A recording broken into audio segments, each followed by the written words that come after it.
Oh my goodness, you guys. The game isn't like technically over, but it's over. I knew when we were down by 10, this game was going to be over. So let's overreact to this game. Lots to talk about, you guys. I don't care if it was just a preseason game. There's lots to take away here. Some good, some bad. But after the chaos, which was game 7 versus the Mavericks, after the wild offseason that we had, I don't care if it was preseason, this was not a good look. That's all I got to say. So, as always, let's do a mic check. Let me know if we're sounding good in here. I'm using a different webcam today because for some reason, every time I use my like good webcam, it's all like blurry and looks terrible. Um, so let me know what you guys are drinking tonight. I got a Budweiser here. Figured I'd celebrate the Phoenix Suns being back playing basketball. I was drinking out of this earlier, and I'm going to continue to do that tonight. And so yeah, like I said, let me know your guys' takeaways. Let me know your guys' thoughts, good or bad. And just let me know what you guys are drinking. So despite the very bad loss, cheers to the Phoenix Suns off season, you guys. I'm gonna pour myself a drink here, and then we will get started. We're gonna look at the numbers and oh boy. So let me go ahead and pour this, and then we'll get started. All right. Hope you guys are having a good night, though. I mean, I had a good night despite the loss. Sorry, just let me just pour this. Let me take a big sip, and then we'll get started, guys. Oh, yeah, here we go.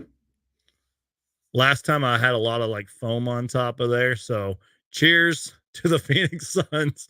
Hopefully, our next preseason game against the Lakers is going to go a lot better because this was not good. Cheers.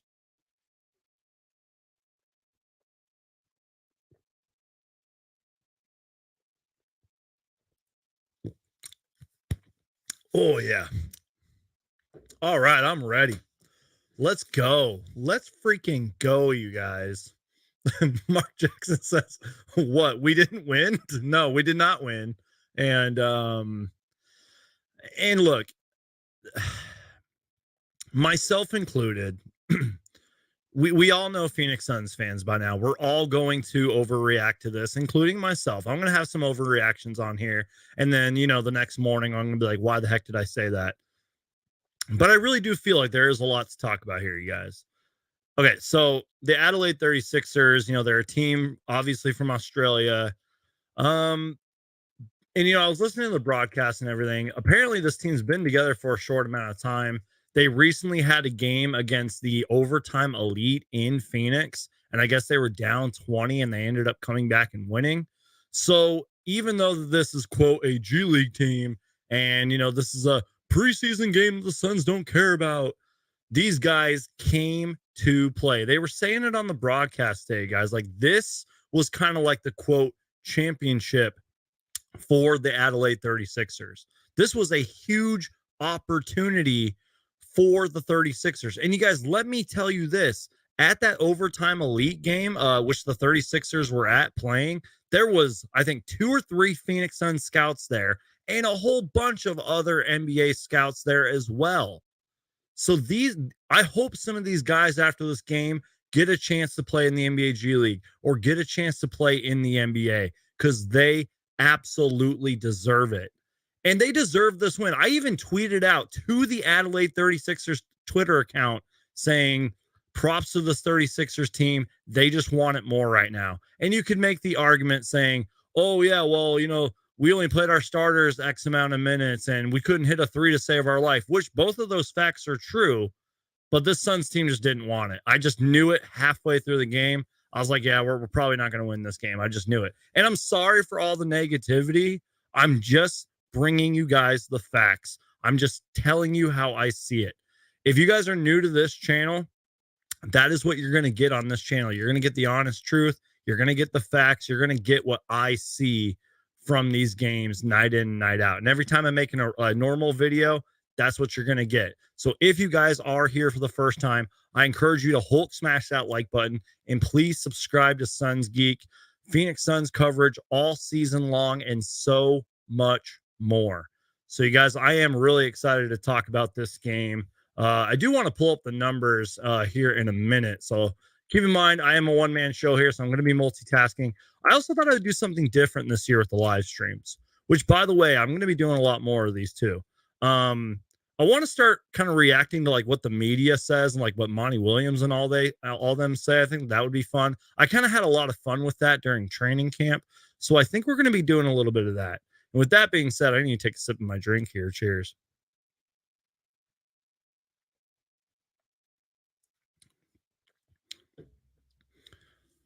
All right. Shout out to my guy, John from the Jam Session podcast. He says, "Hey, it's only preseason." John, I'd love to have you on, man. Love to hear your thoughts. Go subscribe to the Suns Jam Session podcast while you're at it. He also followed that up saying, "B, they shot ridiculous from deep. Let's talk about how McHale looked." Thank you, John. That's actually what I was about to do. Mikal Bridges and DeAndre Ayton were the biggest bright spots of this game. And you know what? Call me crazy for this. Honorable mention, Jock Landale. I don't know why. I'll probably get into why I thought he was a bright spot for tonight's game. But Mikal Bridges and DeAndre Ayton were fantastic tonight. I think I saw a stat, shout out to Matt Peterson here, where he said that Ayton and Bridges, now I don't know if this was the final stats. I'm going to have to like pull up the stats and everything. Look, but he said that Ayton Bridges were a combined 8 for 24, 75% from the field for just 42 points in 19 minutes of action. And they were also super aggressive, I thought. Even DeAndre Ayton, you know, like a lot of his highlights probably aren't going to show up like on ESPN and all that stuff. But I thought that he was really aggressive, attacking the basket. He didn't look super hesitant out there. And I thought that was a big takeaway in my personal opinion. You saw the aggressive flush down dunks that he had. I can't even really tell you what he did on defense because I think I was looking more offensively for DeAndre Ayton tonight. But I thought he looked really, really solid out there. Let me just pull up the numbers real quick, and then we'll keep diving into it. But Mikal Bridges as well. I feel like in a way he sort of had a quiet performance, but enough to obviously stand out, in my personal opinion. That's how I looked at tonight's game. Hopefully, I can pull up the number. Okay, here we go. I was like, can I pull up the numbers for this game? I got scared for a minute. I was like, I really need these numbers to help me out with this live stream. But yeah, I thought Mikal Bridges looked really good. Taking nice shots, being aggressive. Whoa, sorry. I forgot to mute my page here. What was I saying with Mikal Bridges? One thing that stood out right away with Mikal Bridges here was this was kind of early in the game too. He had a nice block, and then they ran the fast break, and then Chris Paul rewarded him, and he had that wide open three. He had that nice, what was a lefty dunk, I think he had. That was huge. I even tweeted that video out on Twitter and everything. So Mikal Bridges looked really good. DeAndre Ayton had a nice running right hand hook. Mikal Bridges was aggressive. And I want to know your guys' thoughts on this. Cameron Payne, Landry Shamet, Damian Lee, Torrey Craig, and Jock Landale were the second unit. I want to know your guys' thoughts on that. But I also want to know your guys' thoughts on why Dario Saric didn't play tonight. Do you think maybe that's because he played a lot of minutes in Eurobasket and Monty was giving him a break? Maybe he wanted to see, whoa, we got bugs flying around in here. Sorry, that was embarrassing. I have a big bug flying around in here. I'm terrified for my life right now. But do you guys think that that's why he wanted to like see what this second unit and the new guys could do? I would really like to know your guys' thoughts.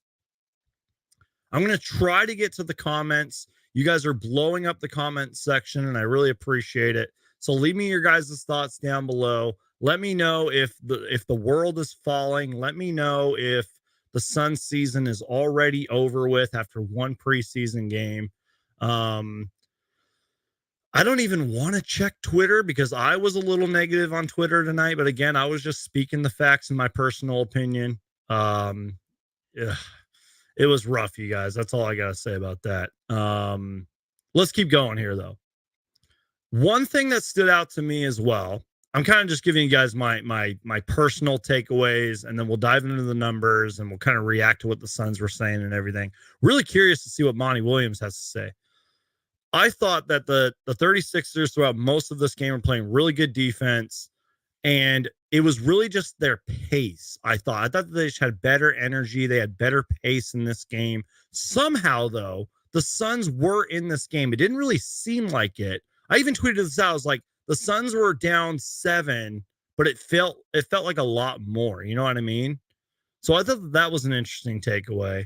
Um, a big warning sign for this game was early in this game, the Adelaide 36ers were 8 for 12 from 3. I think the Suns had like 2. And Mark Jackson makes a great point here. Oops, not that. Sorry. Mark Jackson makes a good point here. 150 people and only 18 likes. Yes, please Hulk smash that like button. I would really appreciate it. It tells YouTube that I'm doing a good job here, and it encourages me to take a big sip of my beer. Cheers.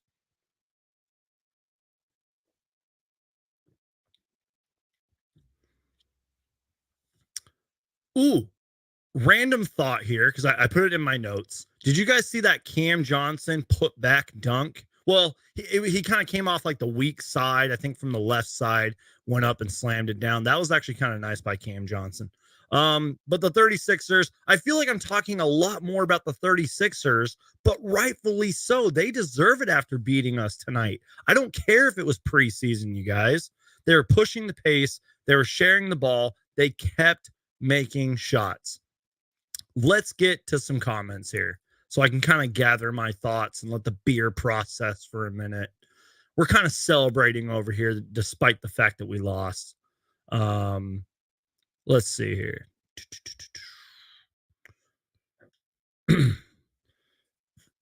Amanda says they were shooting like Curry range 75% of the time. Exactly. Iverson vlogs, I can't be a Suns fan anymore. I was okay. Suns Twitter. If you are on Suns Twitter, if you have 5 followers or 500, probably stay off Twitter during a loss because all I did was tweet out an emoji, and I had people just in my feed saying it's just a preseason game, and who cares, bro? The Suns don't care about this game. They seem like they cared to me. Just saying, this bug is like flying around and I'm like really terrified for my life right now. Anyways, let's see. Ooh, and someone made a good point on Twitter, and then Jose just brings up this point that I'm about to say. I told myself it's preseason, but also we still lost to a non-NBA team. It hurts. Exactly. Again, you can lose on any given night. But this is just different. You guys know what I mean? With all due respect to the 36ers, and they came to play tonight. They hit their shots. They had better pace.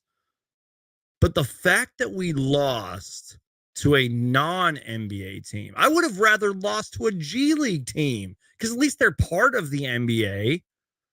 So thank you for bringing that up, Jose. I appreciate it. We're just getting to some comments real quick, and then we'll keep looking. Let's see. Mark Jackson says Ayton needs to play aggressive for the Suns to win. If DeAndre Ayton can play the way he did tonight, 9 out of 10 games, he'll be an all-star. I'm serious. He was incredible tonight, but I feel like his performance might get overshadowed because of the fact that we lost, in my personal opinion. I'm looking at the numbers right now. Ayton had, in just 22 minutes, he had 22 points, 6 boards, 2 assists, 11 for 14 from the field. Ooh, and I think, I'm trying to remember, Ayton had like a really nice pass where he had the ball. I think he was about to do a spin. I want to say he maybe dished it off to Mikal Bridges. That was actually a really nice pass from Ayton. But yeah, all around, Ayton did really good. And again, I'm not even really talking about his defense. Let me know what you saw from the defensive end tonight from Ayton. I wasn't really paying attention to that. All I cared about was what he did on offense. And, like he said, I can show Monty Williams more than I can tell him. Good. Well, you showed it tonight, Ayton. Keep it up 9 out of every 10 games, please. I'll give you a night off. Anyways, let's see.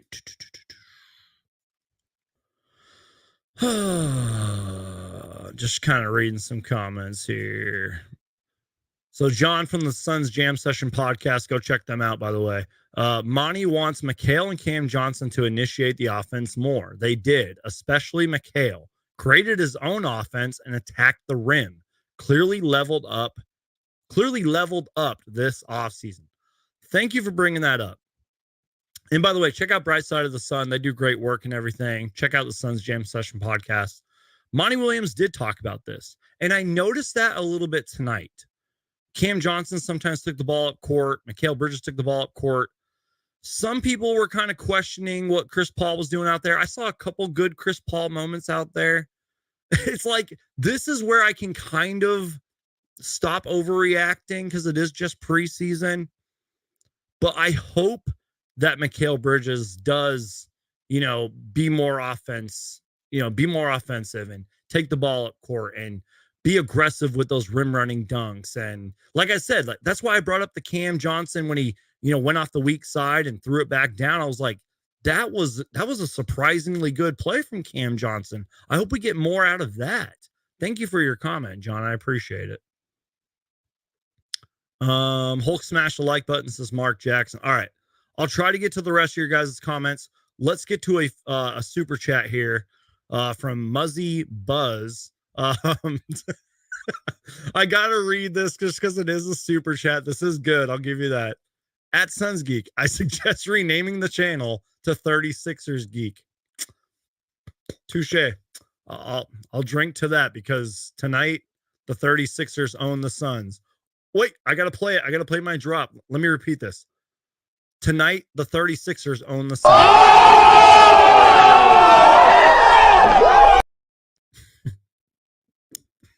Touche to your comment. But thank you for the $5 super chat. You totally didn't have to do that, but thank you so much. And by the way, you guys, if you want to, I understand, times are tough right now. If you want to donate to Suns Geek, it would really help me out. It will help make these live streams better.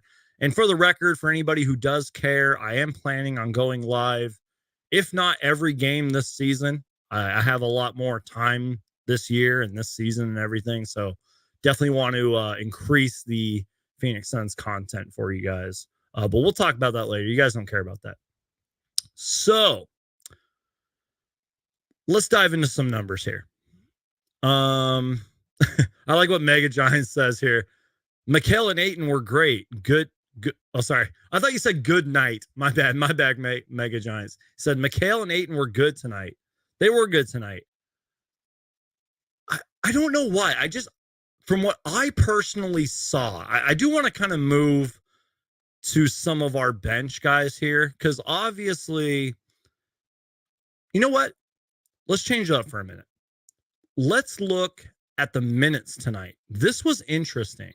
Now, Monty Williams, he said something along the lines, and this is one thing. Look, I know it's not like easy right now to like give Monty Williams a lot of credit. I will say this, Monty Williams loves his players and he loves just people in the NBA. He loves basketball players. He said something along the lines earlier today that like he wishes he could give minutes to 18 guys. The Suns don't have 18 guys right now, but he said like, I wish we could have brought in more guys. He basically said they all deserve minutes and he's absolutely right. So here's why I want to talk about the minutes tonight. And I'm really curious to see how the minutes are going to go throughout the preseason. Obviously, I'm really curious to see what's going to happen with a Jay Crowder and what a Jay Crowder trade and what the minutes are going to look like after that. But let me just read you guys this. All of our starters played 22 minutes exactly. I'm sure they probably played like 22 minutes and 30 seconds or so, but 22 minutes. That's how ESPN has it. I'll even refresh the page to make sure that the numbers are looking correctly here. Our bench, though, Torrey Craig, who, by the way, I actually noticed him on the court tonight during the playoffs. I didn't see much of Torrey Craig out there. Torrey Craig, 26 minutes tonight. Jock Landale, who I do want to talk about later, 22 minutes. Cameron Payne, 26 minutes. Landry Shamet, 23 minutes. That's interesting. I don't know why.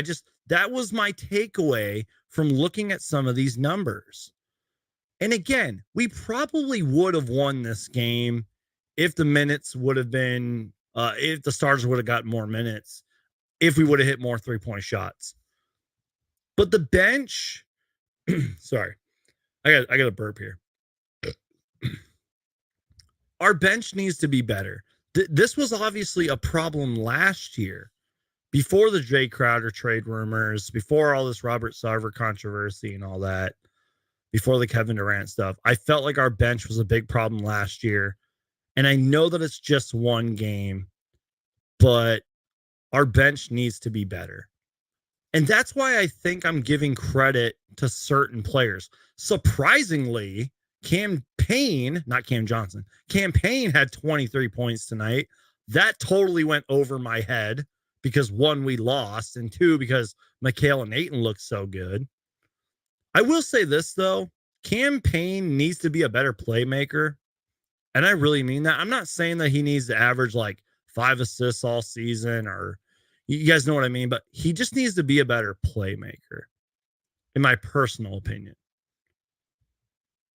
And I really feel like Dario Saric should have played tonight because, yeah, he did play a lot of minutes and overseas and everything during Eurobasket, but I felt like he would have been an impact tonight, especially playing with guys from overseas.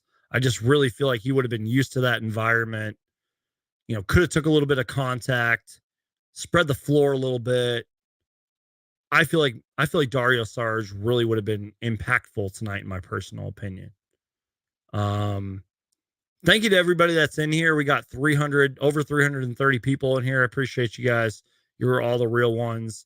If you guys are new to this channel, Hulk, smash that like button. If you're an Adelaide 36ers fan, I encourage you guys to subscribe, keep watching. And at the end of the day, you guys, please just keep watching. That's the best way to support me overall. I would really appreciate it. It would have been nice to see Dario, the smoke break Sarge. Exactly. If you guys don't know what that is, check out the Suns Jam Session podcast because they do great work over there. Let's see. No doubt Monty wanted to see the bench and build up chemistry. I won't use the excuse of, quote, we win with the starters because the bench really should have done better. Exactly. Threes aside, they made many mistakes. I kind of noticed that too. And by the way, the Suns had 16 turnovers tonight. The 36ers had 21 turnovers. But I guess the reason that I bring that up was I just felt like there was a lot of missed opportunities tonight. Kind of like a lot of mental mistakes on both sides. I don't want to just sit here and pick on the Phoenix Suns all night. Let's be real. Out of a 7-game series, the Suns would sweep this team easily. But you would just, it's just frustrating from a fan's perspective because of everything that happened in Game 7, everything that happened during the offseason. You would think that the Suns just would have, and again, with all due respect to the 36ers, you would think the Suns would have just wiped the floor with them. The Los Angeles Clippers, like 2 nights ago, played some team that I can't name right now. They kicked their fucking ass by the end of halftime. The Boston Celtics, I think, last night crushed some other Euro team. You guys know what I mean? Some overseas team. Like, we should have at least won by 10. You know what I mean? The Suns do a great job of making with all due respect, of making bad teams or teams that shouldn't win look good. And that's why I overreacted last season. I will never forget this. The Suns had back-to-back games last year against a really bad OKC Thunder team, who I don't think SGA was playing in that game, and the Grizzlies. We lost back-to-back games, and that was when I kind of started hitting panic mode. It was late in the season, and everybody's like, oh, it's late in the season. The Suns don't care right now. I hope the Suns care next game against the Lakers preseason. I hope the Suns care the first game against the Dallas Mavericks after getting embarrassed in game 6 and 7. I need to sip of my beer. I'm full of emotions right now. You know, I was really optimistic about tonight. Sorry, I'm pouring my beer if you guys can't see. I was really optimistic tonight. I was excited. I mean, I even tweeted this out like, guys, the Phoenix Suns played basketball tonight. Like, Suns basketball is back regardless if it's preseason or not. But I would say about halftime, the vibes kind of went down. I probably should be wasted right now because I just kind of had a feeling by halftime I don't want to say that we were going to lose, but like the vibes went down. You know what I mean? So cheers to that.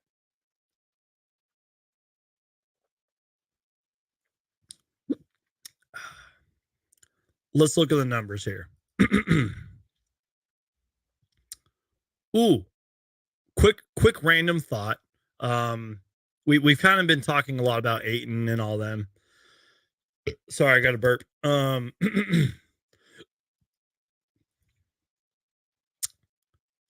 Devin Booker.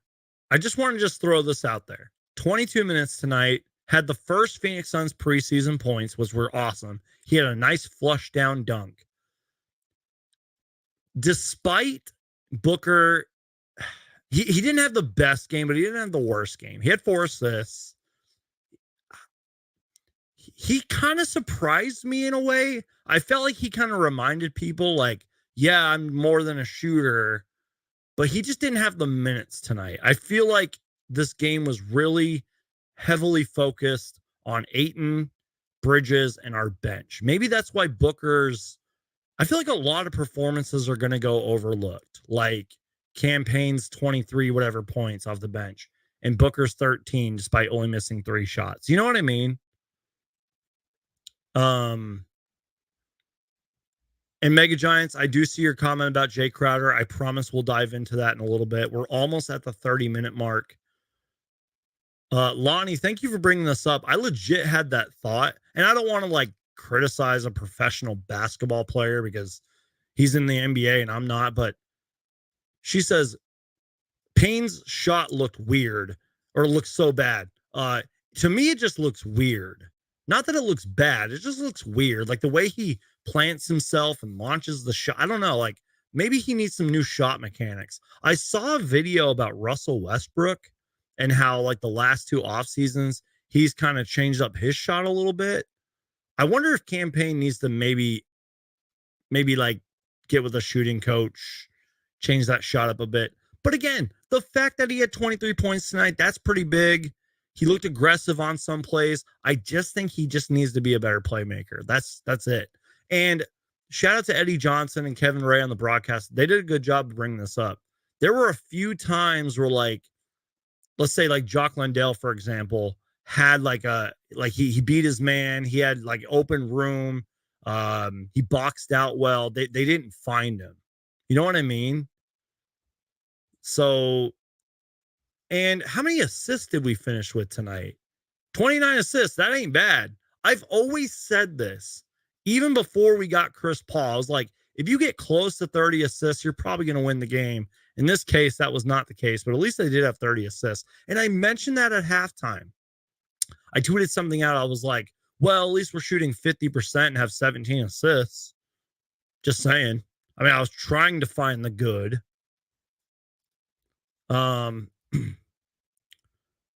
My guy John says, it's just the preseason. How often does the opposition shoot 24 for 43, nearly 56% from deep?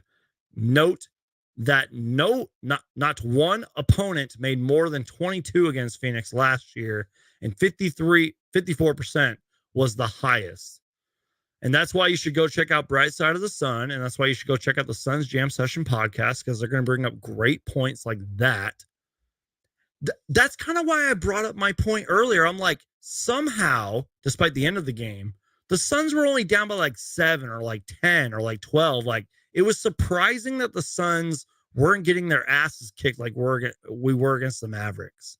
You know what I mean?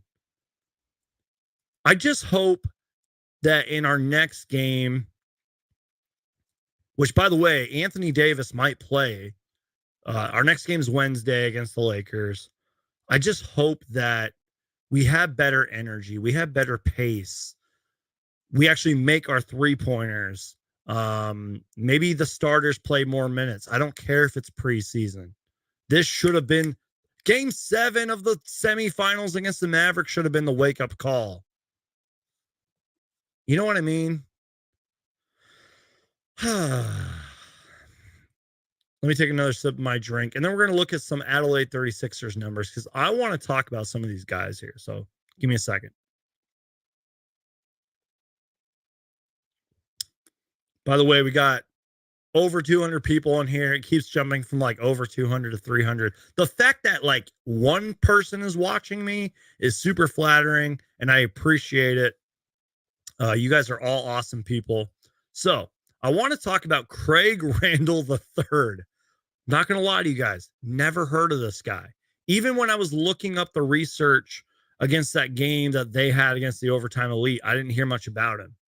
This guy looked like a superstar tonight. He had 9 3-pointers, 35 points. He had that look on his face. Now, in all fairness, he did have 5 turnovers and 4 fouls. But goddamn, he did not fucking miss tonight. Craig Randall III, incredible, took advantage of the high. Think about it this way, you guys. Let's say that I get signed to a professional basketball team. You get signed. We're on the same team. And we're playing against the Phoenix Suns, who have had the best regular season record the last 2 seasons and who are in the finals in 2021. You would want to play your best basketball of your life. And I think that that's what happened tonight. I think that this Adelaide 36ers team came in prepared and they just took advantage. That Franks guy, 42 minutes, 11 for 18 from the field, 6 threes, 32 points. What's his name? Antonius Cleveland, who played in the league a little bit. I do kind of remember him. I think, didn't he like play for the Cavs or something, despite his last name being Cleveland? He played pretty well tonight. I felt bad for that Johnson guy. Was it David Johnson or something? 19 minutes. He like hurt his ankle at one point. He looked pretty good out there. And I think he also had a really good game versus the Overtime Elite as well. But again, you guys, this team just came to play. And I know that a lot of people out there are Kai Soto fans. I don't want to offend any Adelaide 36ers fans. That's all I'm going to say. I know that this last year or whatever, and this year is like a development season for him. But I mean, if he's as good as people say, why didn't he get drafted? That's all I'm going to say. Anyways, let's keep talking. So, yeah, the Adelaide 36ers deserve a lot of credit. 55% from 3, 56% from the field. They scored 134 points. I had to literally catch myself there. They scored 134 points against the Phoenix Suns tonight. And apparently the Suns don't care. It's just preseason. It's just one game. I do want to know your guys' thoughts. And again, I'm trying to keep up with the comment section. I really am. But it's just one Suns preseason game. But let me know. I want to know your guys' thoughts. Suns settled for Payne as the backup point guard. Sorry. All the dude know is rush, rush, rush. He rush, rush, rush. He makes the true occasional 3, then takes dumb shots, but sometimes they go in. I don't disagree with you. I will say this, though. Cam Payne looked a lot more calmer than he did in the playoffs. Because obviously he looked really bad out there for a good stretch amount of games last season, especially in the playoffs. He looked panicked in the playoffs, especially when he got benched and then did get a chance to play. He looked panicked. Tonight he looked a little more calm. But I don't disagree with you though. I don't disagree with you. I'm just trying to give him a little bit of credit. Cause you know what? At least he fucking scored the ball tonight, man. We got the sex bots in here. I'm so sorry. I'm so sorry. Lonnie says, what were Ayton's stats tonight? I sort of went over this earlier. DeAndre Ayton, 22 minutes, 11 for 14 from the field, 22 points, 6 rebounds, 2 assists, no blocks, no steals. Played very well. I feel like I haven't really talked enough about DeAndre Ayton and Mikal Bridges tonight, but I'll use the argument that they're getting paid millions of dollars. They both just got extended. They should play like that. That should be their you know what I mean? That should be their expectations every night. I will say this though. Let me get confident here for a minute. And I'm serious, I said this earlier. If DeAndre Ayton and Mikal Bridges can play like this every single night, or at least 9 out of 10 games, Ayton will be an all-star, and Mikal Bridges will just be a better version of himself. If we can get that every single night, and we're probably going to get some more wins, because that takes a lot of pressure off of Chris Paul having to be the quarterback, if you will. You know what I mean? Like, and if I said this a lot last year. There were games where like Booker would only have like 12 points or 15 points, but that's good most nights for Devin Booker. You know what I mean? Like if Bridges and Ayton can enter the conversation of these guys are our leading scorer and this is on a night-to-night basis, like that is going to be huge for the Phoenix Suns, despite what the bench looked like tonight. Despite the fact that we lost to a team from Australia. God, now that I just said that, that makes me so sad. Damn, man, we lost tonight. It kind of felt like the first game of the season. Thank you, Jason. Appreciate you. He said, shout out to those players who got undrafted from the NBA. Keep grinding. Your time will come soon. Exactly. Guys, I'm serious. There's a video. I think it's on the NBL page, or it might be on the Adelaide 36ers page. There were 3 Phoenix Suns scouts to my count, or 2, and there was a whole bunch of NBA scouts at this 36ers overtime elite game in Phoenix. These guys got to get an opportunity. And you know that there were millions of people that probably watched this preseason game tonight. And some of them got to be scouts for teams saying, yeah, we could use a Craig Randall III. We could use what's his name, David Johnson, who, by the way, I hope that he's okay, because he did look like he hurt his ankle. There was one point where, like, I don't think they recognized what was happening, and they passed him the ball. He immediately kicked it back out, lifted up his leg, and was like, no, like, I'm done. Like, get me out of the game. So I hope that he's okay. Antonio, what's his name? Antonius Cleveland used to be in the NBA. Maybe he gets another shot. Again, you guys, they just had that look on their face. Like they just wanted this game more. And I will literally argue with Suns fans. I don't care.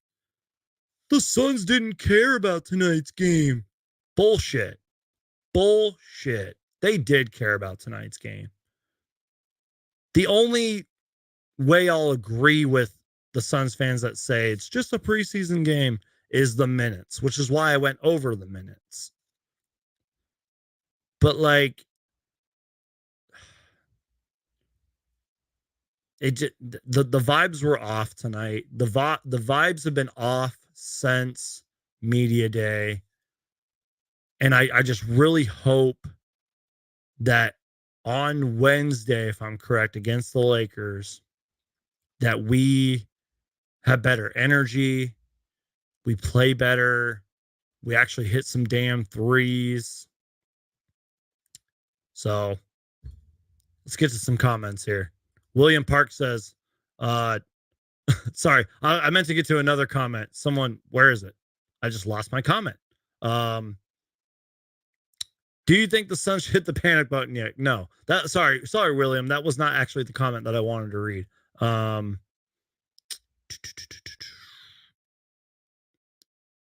Sorry, I'm losing my train of thought here. Here we go. Did Cam look bigger to y'all? I feel like a lot of the Phoenix Suns players have kind of looked bigger, for better or worse. I mean, obviously, these guys have access to any gym they want. And according to the media and what the players have said themselves, a lot of them stayed in Phoenix because, I mean, you have access to a gym pretty much anytime you want. I think a lot of them look bigger. And that's one kind of criticism with Mikal Bridges. I'll kind of just pick on him for a minute. It's not that he really needs to like bulk up because like Giannis, remember Giannis in his early days, he was scrawny, man. He bulked up, but Mikal Bridges looked like he got a little stronger. Cam Johnson looks like he got a little bit stronger. There's a little, I've seen some people say Chris Paul got kind of fat. I don't think that's it, but it is kind of weird because isn't he vegan? Chris Paul's going to be fine. I'm not worried about Chris Paul. Again, there were a couple of Chris Paul flashes tonight. Hopefully he turns it up in our next game. But yeah, let me know what you guys thought about, how the Suns looked like physically. I would like to know.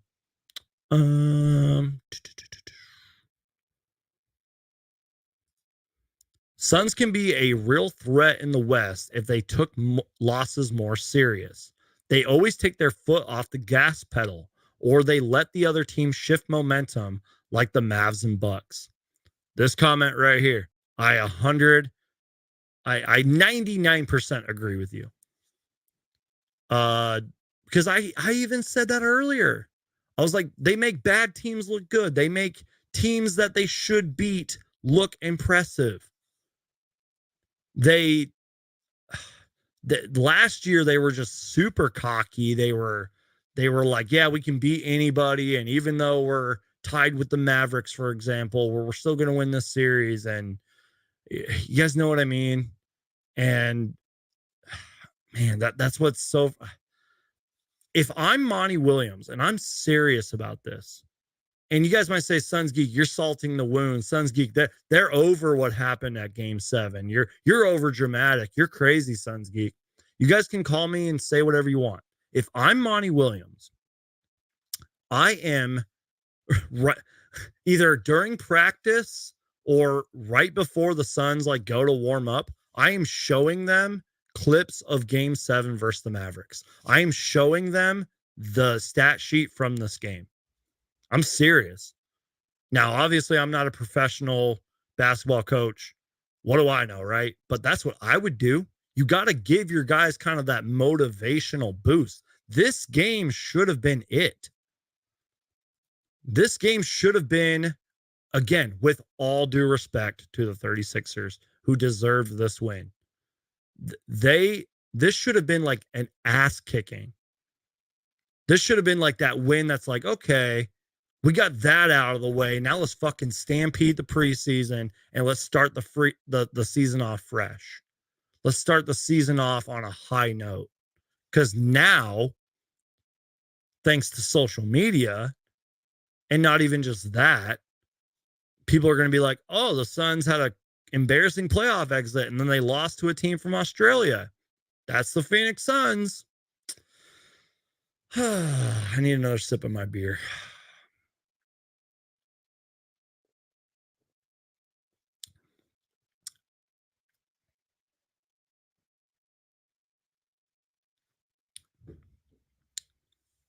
Am I surprised that they lost? No. Am I concerned? Ask me after the Lakers game. Like, I remember in 2020, if I'm correct, when we first got Chris Paul, I think we went 0-4 in the preseason. I don't remember what we went last year. So ask me after the Lakers game if I'm concerned, and ask me after that first game of the season against the Mavericks. Not going to lie, I'm a little nervous for that game. You guys know what I mean? Am I talking crazy, or like, let me know if you disagree with me. Like, that's fine. I'm just, I've said this since way before the preseason started. I'm cautiously optimistic with a double underlining under cautiously, because I was not a fan of us, quote, running it back.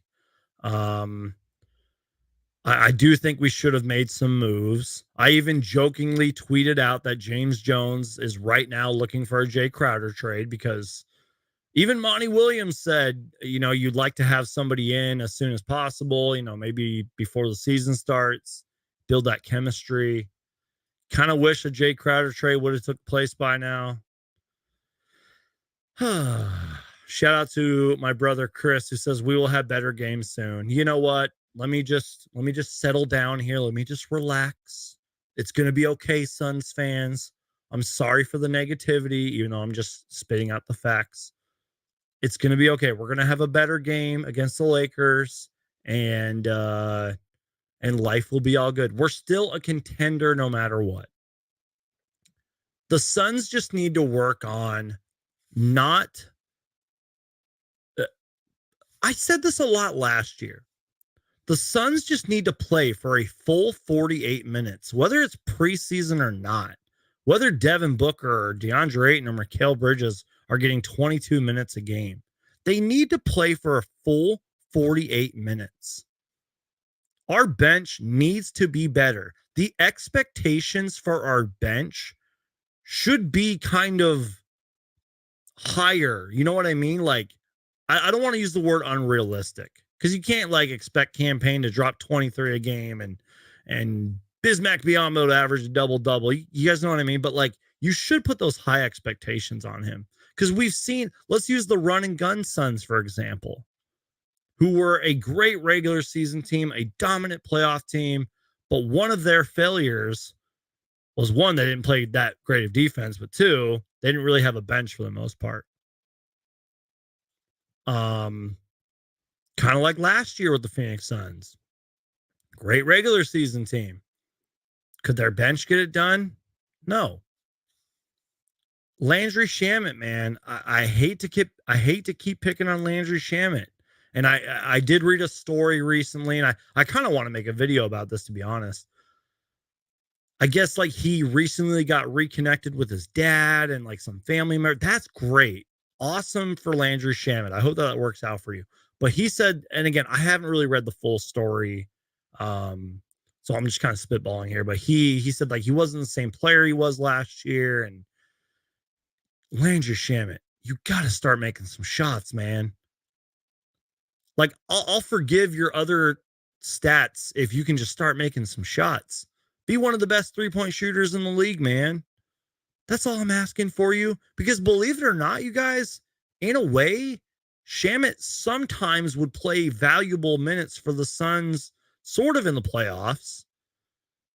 Whether it was just his energy or his hustle. But, damn, man, you got to start putting the ball in the basket.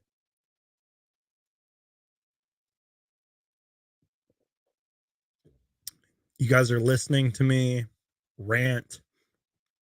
You're listening to me be frustrated. But this is kind of the real Suns Geek. Obviously, not gonna lie, I have had a beer.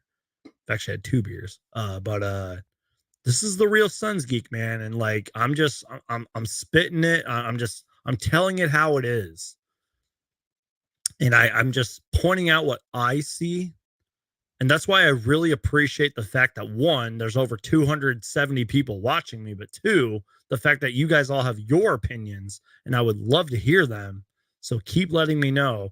By the way, I kind of want to do like a call-in segment soon, where like you guys can like click a link that I share and get you guys on here to give you guys thoughts and everything. Definitely want to have some guests on here throughout the season. So, let's see. At Suns Geek, love all your Suns hats. Those are on Goodwill on sale. Believe it or not, I have found a couple at Goodwill now. I would probably clean them as much as possible, but You can find some good ones on resale. But yeah, but probably just go save your money and buy like a actual clean, not worn Suns hat. Anyways, let's see.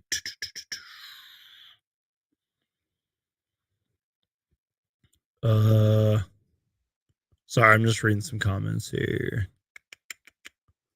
Danger says Shamit always comes on with the second unit. He needs to step in with the starters like Johnson did and get better feeds. Was he 2 for 8 tonight? Yeah, Shamit was 2 for 8 tonight, 6 points. He had 3 steals, surprisingly. That's good. 2 assists. I think, and look, I know it's easy to pick on Landry Shamit because there's that whole like every team he's been on the past couple of years has been like eliminated, whatever, and he really struggled offensively and everything. But I think, and kind of like with DeAndre Ayton, excuse me, I think with Landry Shamit, and I don't want to make excuses for him, I think it is just a mental thing, but I cannot repeat this enough. I just think he just needs to make some damn shots, man. Put the ball in the basket. Like, that's just how I look at Landry Shamit. Once you start putting the ball in the basket, then everything else works itself out. You can be a better playmaker. You can be a better defender. You can get more minutes. Monty rewards effort. Monty rewards players that are playing well. Like, put the ball in the basket, man. Shout out to Alpha Byte Music. Appreciate you being here. 261 people in the chat. Hulk, smash the like button. Yes, please. Hulk, smash that like button. I'd really appreciate it. Again, the fact that you guys are just watching me rant and ramble, I really appreciate it. If there's anything you guys want me to talk about, like I know that I've probably missed like 100 comments. I know some of you guys wanted me to talk about the Jay Crowder stuff, and we will.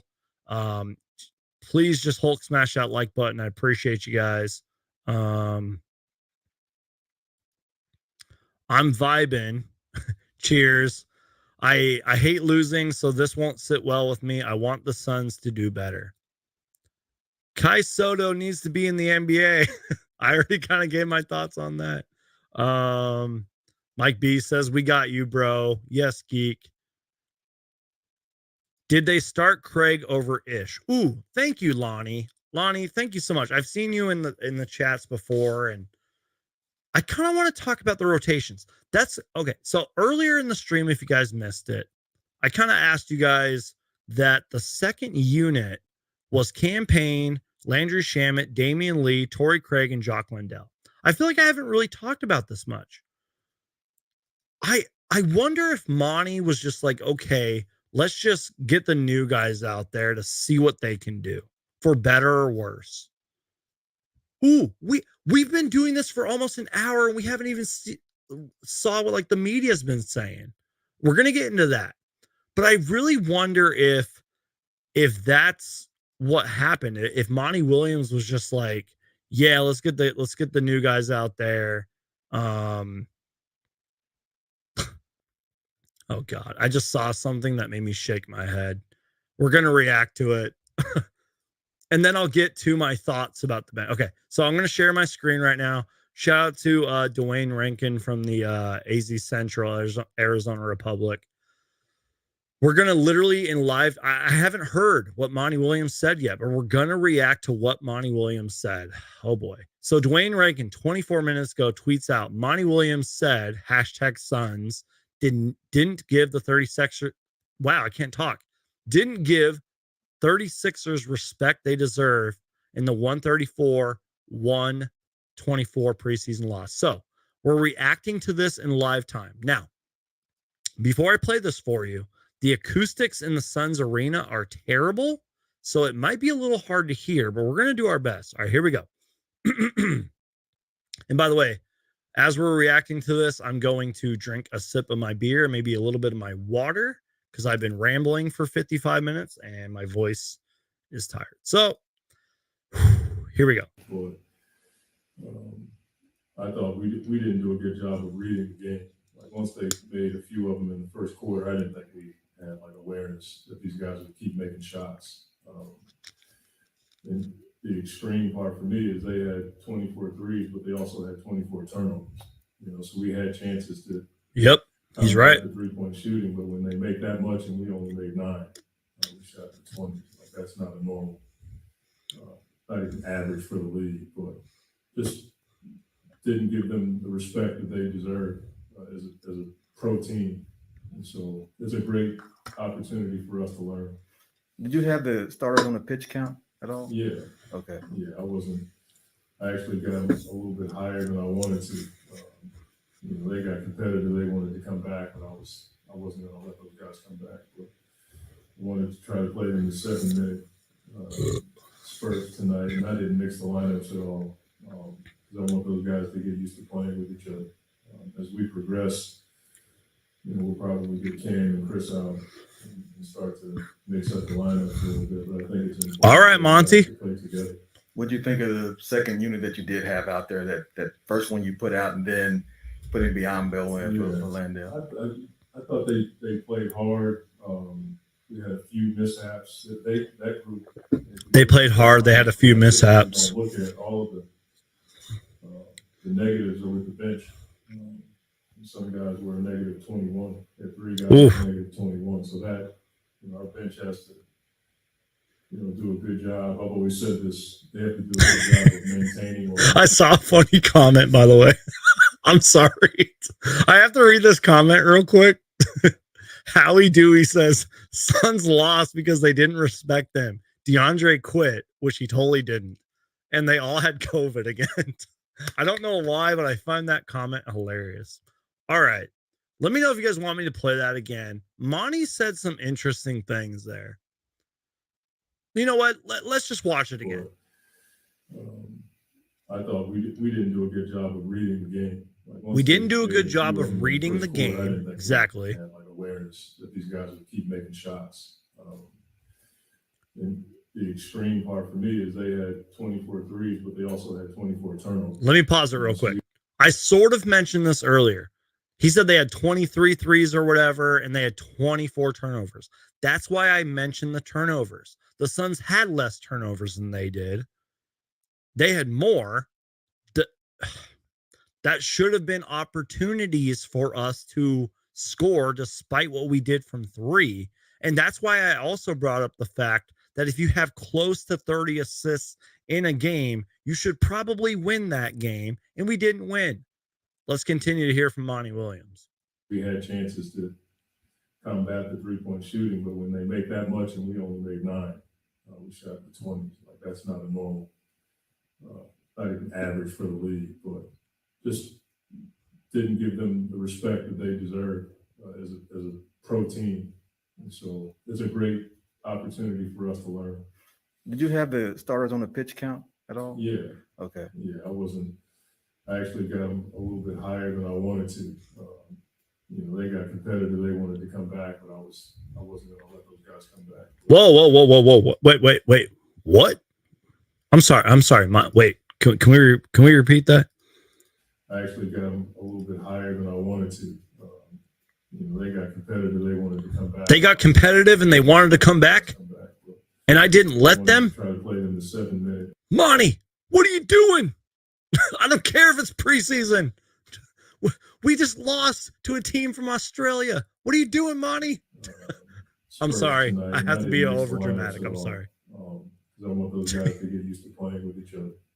As we progress, we'll probably get Cam and Chris out and start to mix up the lineups a little bit. But I think it's important for those guys to play together. What do you think of the second unit that you did have out there? That first one you put out, and then putting Biombo in for Landale. I thought they played hard. We had a few mishaps. That group, if you look at the plus minus, which I typically don't look at, all of the negatives are with the bench. Some guys were negative 21. There 3 guys negative 21. So that our bench has to do a good job. They said they have to do a good job of maintaining or. All right. So again, shout out to Dwayne Rankin. Arizona Central, Arizona Republic. Let me stop sharing my screen real quick. Shout out to him. Thanks for the video. Shout out to my guy Casey, NBA Uni Tracker. Go follow him on Twitter. He's got an NBA channel where he reacts to jerseys, and he's a graphic designer. He does great work. Shout out to Casey, and shout out to Suns Uni Tracker as well. They're both great guys. Appreciate you stopping by, Casey. I appreciate you, man. Monty, I love you, Monty, and I praised you earlier. And if you missed that part, I said that Monty is really good because he truly does care about players, and he truly wants everybody to play well and succeed, even if they're not his own guys. And that's why I feel like I'm going to make a whole video like tomorrow once I like fully process. I feel like the minutes this preseason are going to be really interesting. If I heard him correctly, did he say that the guys got competitive and wanted to go back in? And I know I'm overreacting to a game that isn't going to be on the standings and that isn't a playoff game, but it's just so frustrating because of the circumstances, you guys.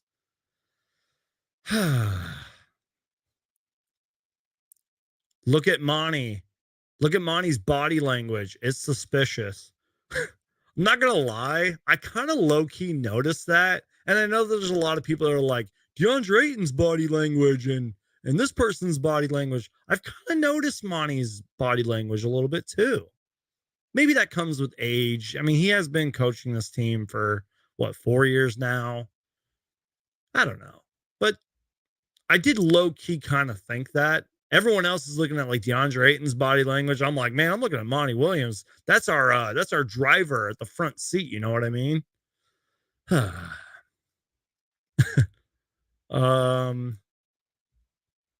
Let's see.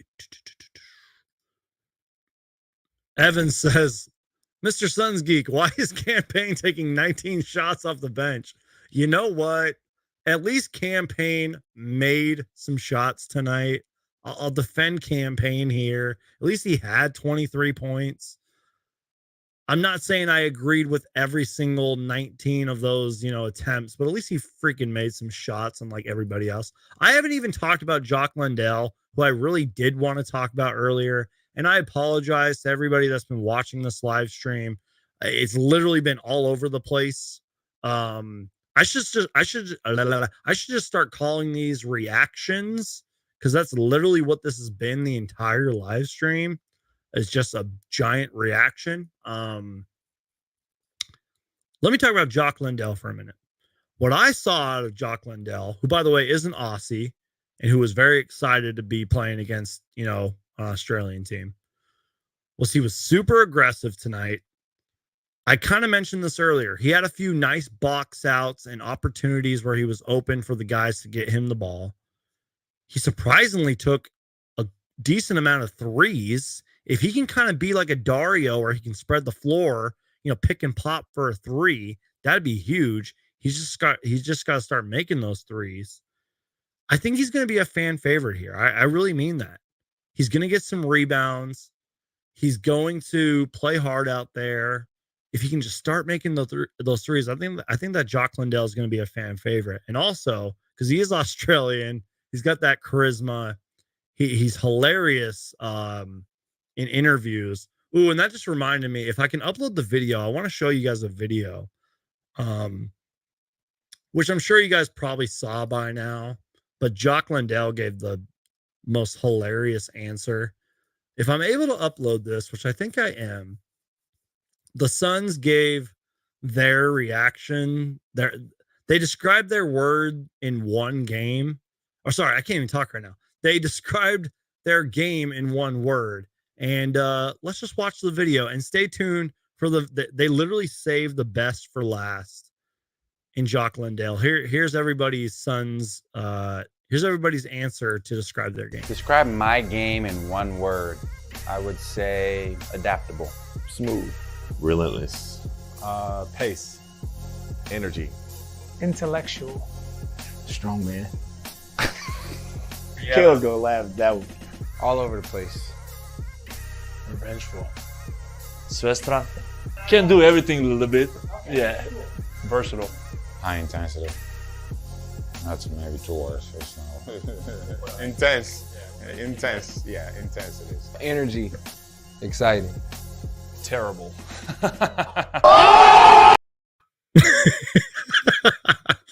That's why Jock Landale is going to be a favorite, man. And I'm serious. I also like how, what did Bismack say? Bismack said something funny, and he was just so like stoned about it. He was just like so calm about it. By the way, I didn't see much out of Bismack tonight. Kind of was disappointed. He only played 3 minutes tonight. I didn't see much, and maybe that's why, but I don't know. I was kind of expecting a little more from Bismack. So I think I've said everything I needed to say. Last comment here, or last thought, and then maybe I'll get to some comments. There was one small segment, and I put this on Twitter. Damian Lee, who, by the way, has won an NBA championship, they're at the 36ers were at the free throw line. Damian Lee went over to campaign and started like, quote, coaching him or communicating with him. I thought that was interesting. What other takeaways did I see? Let me look at my notes here.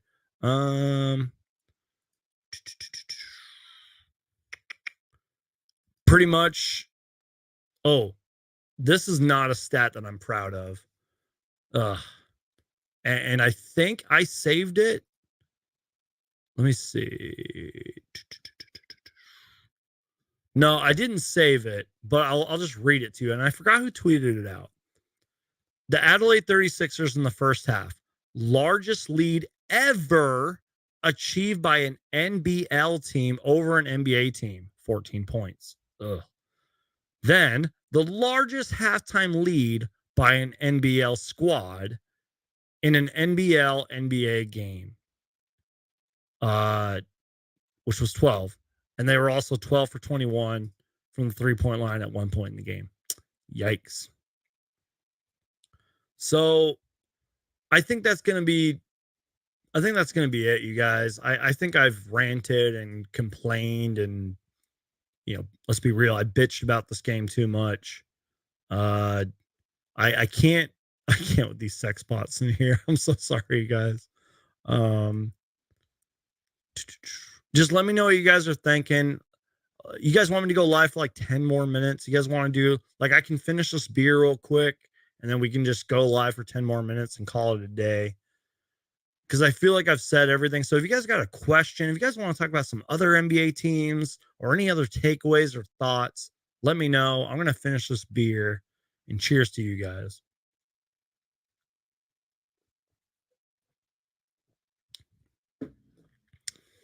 Let's get to some comments and then we'll call it a day.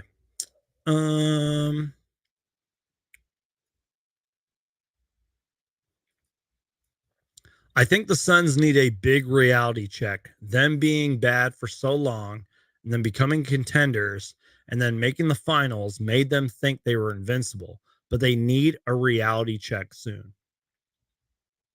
You see, that's why I'm so, I don't know the word here. That's why I'm so like pushy and aggressive about, you know what? Let's be real. That's why I'm so salty and bitter and sad and disappointed about the Game 7 loss. About, not even that. Excuse me.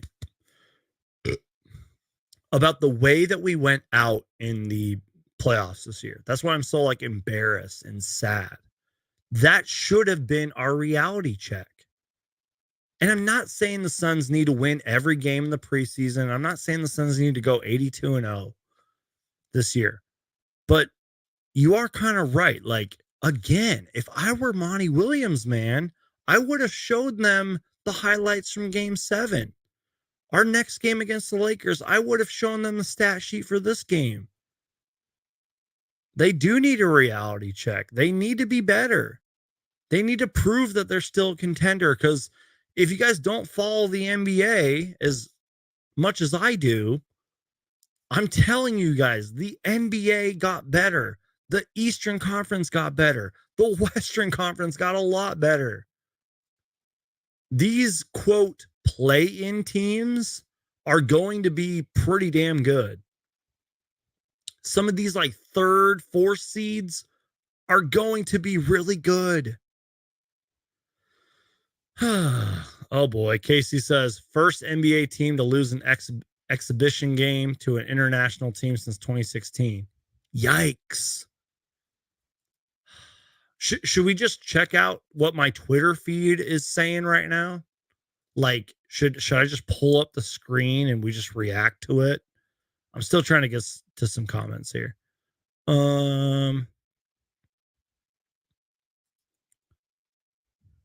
Torrey Craig, Landry Shamet, and Cam Payne should start their first game this season. I wonder if they need more minutes. You know what I mean? Because, I mean, obviously, if Landry Shamet's not hitting shots, then get him out of the game. But, like, maybe they just need a little more time. Maybe Monty Williams shouldn't do the whole 22 minutes like he did tonight. Because look at the numbers. It was literally 22 minutes, like throughout half the box score. Let's see. Jeez. I hope we sign Craig Randall tomorrow. The dude had 2 40-point games back to back. Exactly. Here we go. Here's a question. At Suns Geek, do you think the Suns should try to get scoring or versatility in the Crowder trade? Looks like you're not getting both. Ooh, damn. Because for a while, that's what Jay Crowder was. He could score the ball. He could bring you that defensive versatility, that 3-and-D wing, that toughness, that grittiness. And that's where I've kind of said that Jay Crowder has been a little unprofessional about the way he's gone about this. Maybe I can forgive one tweet. Because let's be real, that's the world we live in, you know. But he has been a little unprofessional about this whole trade thing. So that's going to bring down his value. So, yeah, you're right. I think, and again, I'm free balling here. I'm just spitting here. I'm speaking out loud. You cannot go wrong with scoring. But you might want a good defender as best as possible. I just don't know who we're going to get for Jay Crowder. I've seen all these trade ideas. I've seen all these articles. I'm just like, I don't know. And that's probably what's taking James Jones so long. You know what I mean? Like he wants to get the best possible deal. And random note here. I know this sounds crazy, but like for the what's his name? Bogdan. I can't read. I can't talk. For the Bogdanovich trade from the Utah Jazz to the Detroit Pistons, there were some Suns fans that were like, we couldn't have given them a better deal. I think they literally just took the best possible deal that was on the table, and maybe the Suns didn't offer them that. So I feel like as the days go on, James Jones is going to give or get the best possible deal for Jay Crowder. I just hope it doesn't take too long.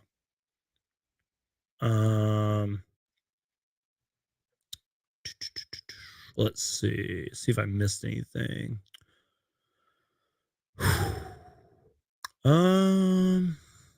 Sorry, I'm just trying to read some comments here.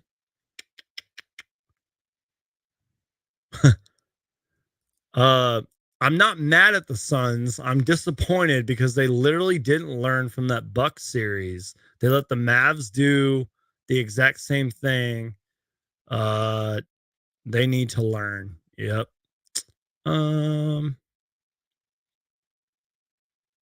Yes, I did totally butcher his name. I'm so sorry. I've had 2 beers and I've been on a live stream for 1 hour and 15 minutes. Please forgive me of my sins.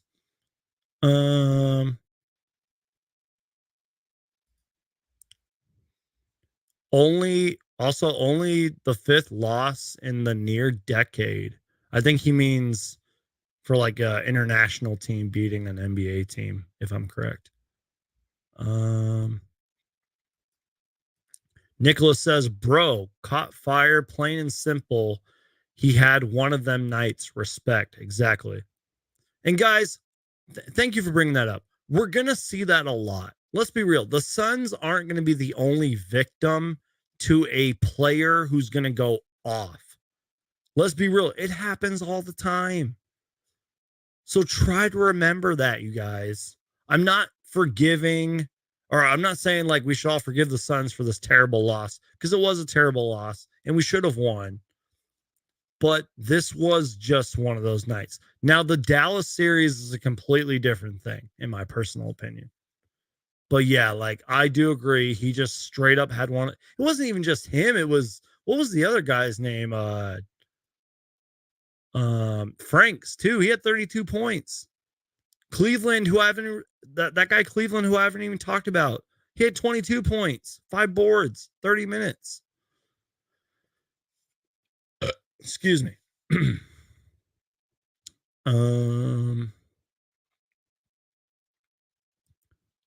Let's see. Larry Markkinen, yeah. The Jazz are. I have a lot of feelings about the Jazz.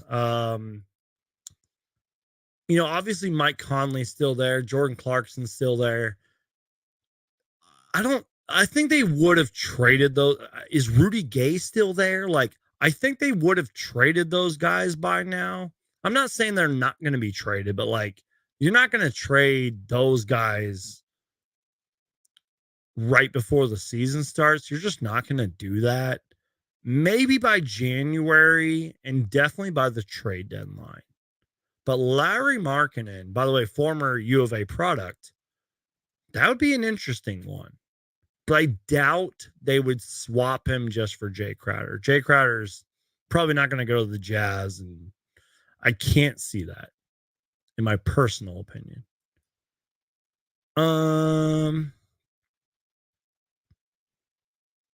Let's see.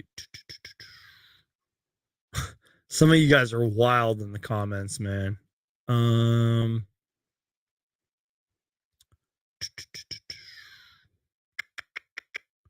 Get Kai Soto this, Kai Soto that. I love the content, subscribing. Well, thank you so much, man. You didn't have to do that, but thank you so much. I encourage you guys to subscribe. Like I said earlier, you guys are going to get honest Phoenix Suns content here. If it has to deal with the Phoenix Suns, I'm going to make a video about it. I tell it how I see it, and whether or not you agree with it, I tell my honest truth. That's how it is on this channel. And like I said, I cannot preach this enough. If it has to deal with the Phoenix Suns, it's going to be on this channel. You're going to learn about the 12th man on the bench of this team. That's how I do it here, you guys. Kelly Oubre for Crowder. Sarver is gone now.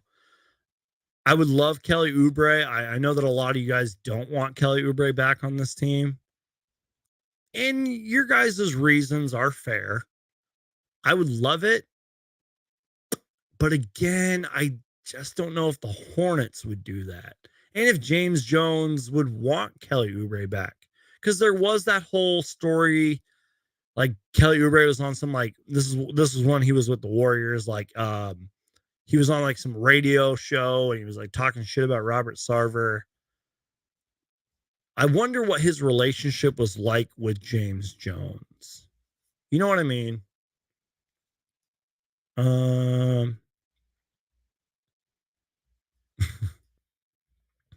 You guys are funny in the comments section. Ooh. Whoa. I almost knocked my ring light over.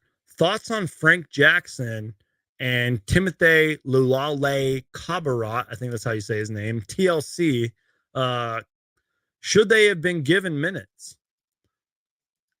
You know, that's where I can't say this enough. We didn't see Dario Sarge tonight. We didn't see Dwayne Washington Jr. tonight. Monty Williams even said, like, I want to give all of our 16 guys minutes. He even mentioned he wishes he had 18 guys. I think if we would have been blown out by more, and if like maybe Campaign didn't have the game he had, if maybe Monty wasn't like, quote, experimenting so much, maybe I think we'll probably see them soon. I doubt we see them in the Lakers game because they were signed. What was their contracts? It wasn't two ways, was it? I don't remember. They're here for now. They can make the team because I think there is a roster spot open, but I don't think they'll both make it. I just don't think that's in the cards. Frank Jackson's a good player. TLC's really struggled on offense, and even in Eurobasket, I think he struggled, but could be a nice, wing defender. But are these two guys that are really going to like help the Phoenix Suns in the long run? Probably not. We clearly have a defensive hole without Crowder. That remains to be seen, but I don't disagree with you. Us losing Jay Crowder is going to impact a lot. A little bit of rebounding, a little bit of toughness. Jay Crowder, let's be real, can be streaky at times.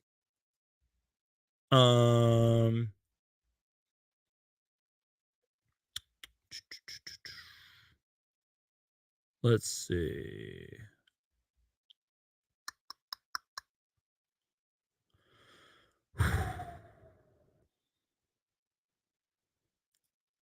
I'm fairly new to following basketball, so they bring international teams here to play. Is it part of Summer League?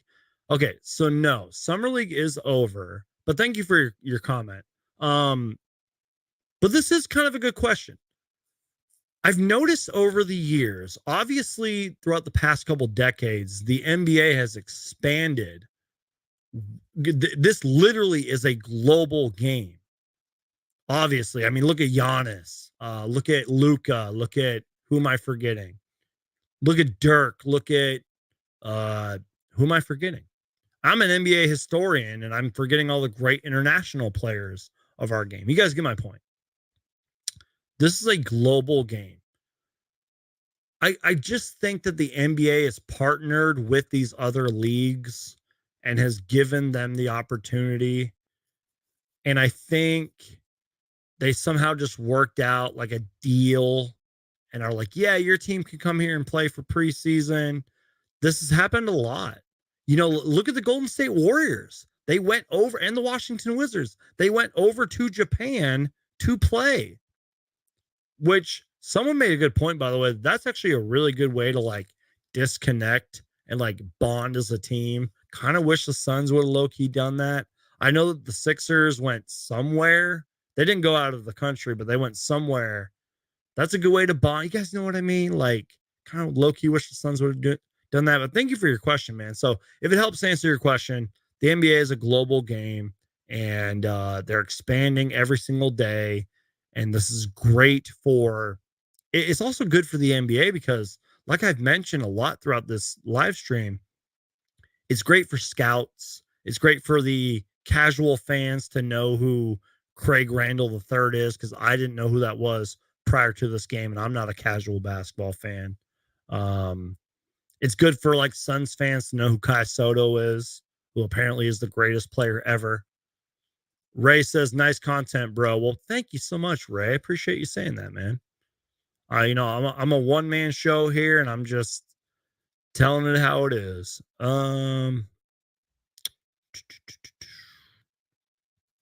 So we sort of just talked about this. How do you feel about, or how do you like the NBL versus NBA concept? I love it. I kind of hope they keep doing this. And it's not even just the Adelaide 36ers. Recently, like I said, the Celtics played some team from international overseas, even though they ended up crushing them. The Clippers played some team. Like, I love it. Like, because there are former NBA players that are on these teams. Like, I think Norris Cole, who won a couple championships with the Heat, was on there. Like, it's a great opportunity because at any moment, any of these NBL guys, any of these international guys could just be in the NBA like that. So I love it. Thank you for your question, man. I appreciate it. Let's see. Michael says the second half was basically the campaign show, both good and bad. I need to go back and look at the tape from campaign because it surprised me that he had 23 points. What I saw at a campaign tonight was he was aggressive.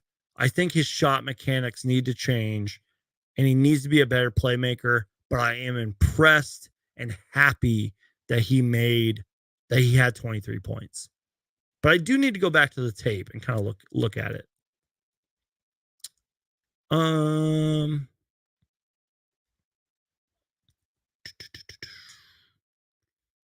Suns Orbit says, yo, Suns Geek, what did I miss? Did we win? I know you're just trolling, man, but no, we did not win. And I've been literally bitching and ranting and complaining about this game for almost an hour and 30 minutes. And there's still 159 people in here. You guys are all awesome and amazing people. So thank you guys for doing that.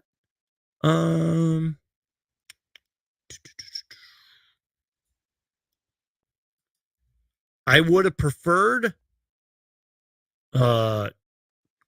Kenneth Farid. Is that who you're talking about? I would have preferred Farid over Biyombo right now. Farid has improved. Wait, who are you talking about? Are you talking about Kenneth Farid? He's improved his outside shooting that would help spread the floor for the Suns, plus his rebounding. I like Bismack Biyombo on our team. I really do. Because he does bring you kind of that grittiness, that toughness. He can get some boards. He can be a nice post player at times. He just kind of brings you that, I don't know, that whatever word I'm looking for, he brings you that, in my opinion. Now, I'm not saying he can't get played off the floor. I'm not saying that, he's going to be an all-star tomorrow. I'm just saying he's a good player and I'm glad that they brought him back. So if you are talking about Kenneth Farid, I'm like, what? I'm like, I don't, maybe I need to pay more attention. I don't know.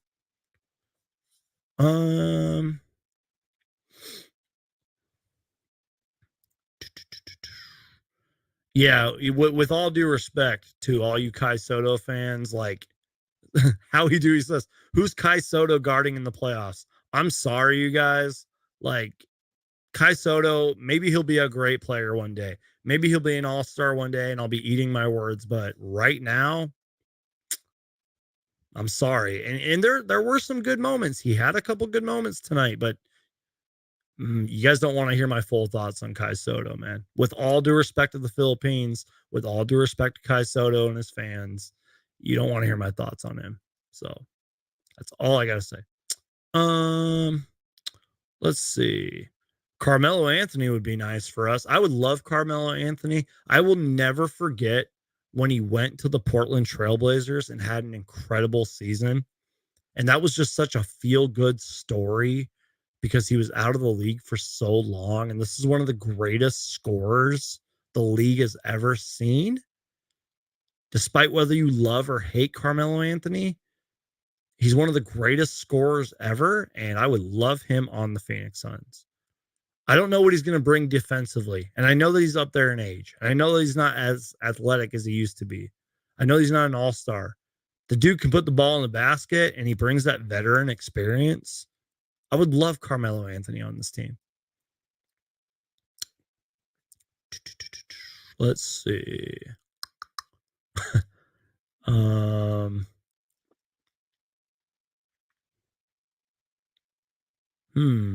Just kind of getting some last minute comments here.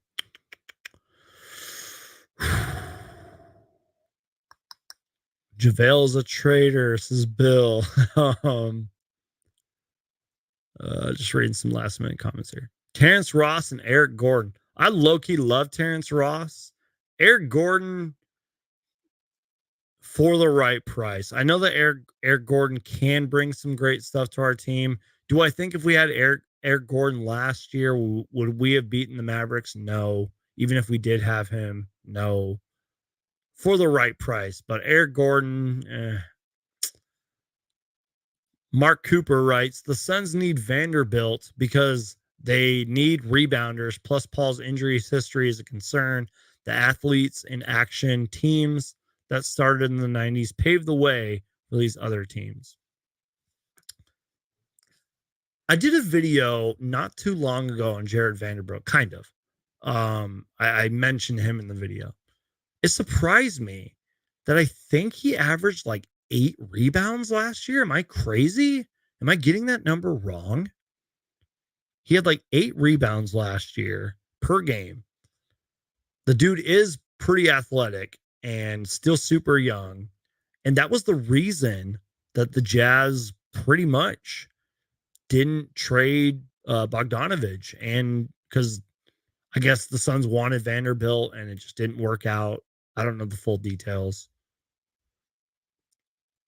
I don't right now see a scenario where we're going to get Vanderbilt because, again, I just can't see the Suns trading Jay Crowder to the Jazz unless, and I'm just speaking out loud here, it's not going to happen unless somehow, and I don't even know if their contracts will match, unless somehow the Suns traded Jay Crowder for Mike Conley. But even then, that's not going to happen.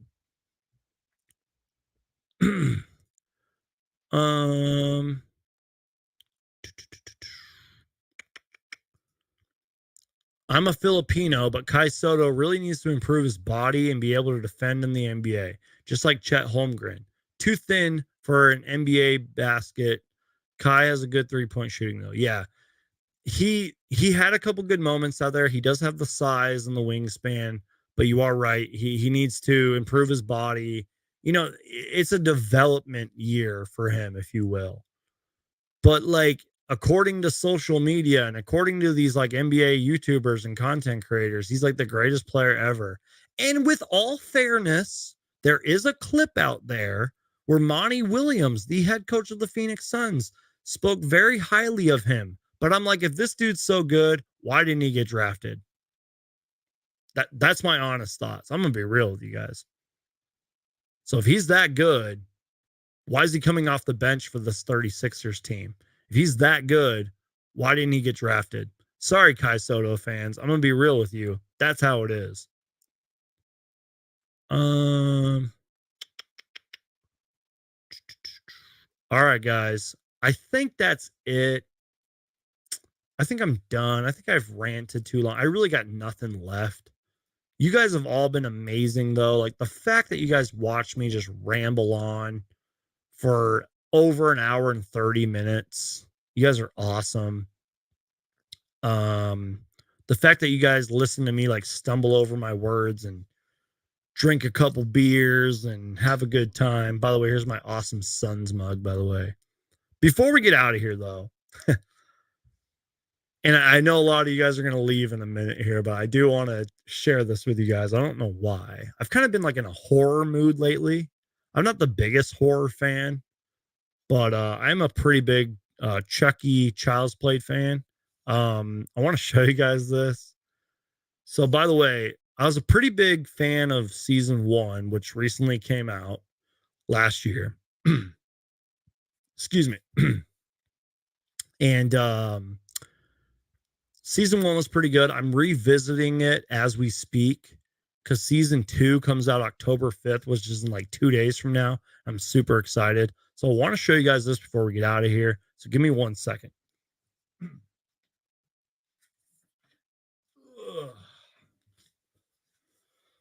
Hi, I'm Chucky. Want to play? That's my terrible Chucky impression. Now, last time I showed him in the video, his hair was all over the place. So I'm trying to get his hair to not go in his face. But yeah, this is my awesome Chucky doll that my dad bought for my brother and I. This is like a pretty damn authentic Chucky doll. And I'm really excited for season 2.